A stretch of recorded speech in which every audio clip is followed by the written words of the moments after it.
మీరు నన్ను నమ్మగలిగితే నేను మీతో ఒక సత్యం చెప్తా. వెంకటేశ్వర స్వామి ఇప్పటికీ వింటారన్నీ. అన్నీ తెలుసు ఆయనకి, అన్నీ తెలుసు. ఎవరిని కొండ మీదకి రానివ్వాలో తెలుసు, ఎవరిని రానివ్వకూడదో తెలుసు. ఎవరు తనకి పరమభక్తుడో తెలుసు, ఎవరు భక్తుడు కాడో తెలుసు. నేను మీకు ఇంకా సత్యం చెప్పాలంటే, ఆయనకి అభిషేకం చేసి స్నానం చేశాక ఇప్పటికి చెమట పడుతుంది. ఆ చెమట తుడుస్తారు బట్టతోటి.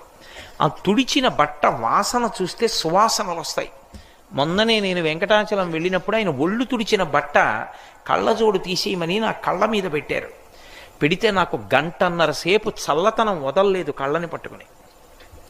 అంత సువాసనలు వస్తుంది. దివ్యమూర్తి. ఇప్పటికీ ఆరాధన చేసే పెద్దలను అడగండి, వెంకటేశ్వర స్వామి వారిని ముట్టుకున్నప్పుడు పసిపిల్లవాడి శరీరం ముట్టుకున్నంత మెత్తగా తగులుతూ ఉంటుంది అని చెప్తారు.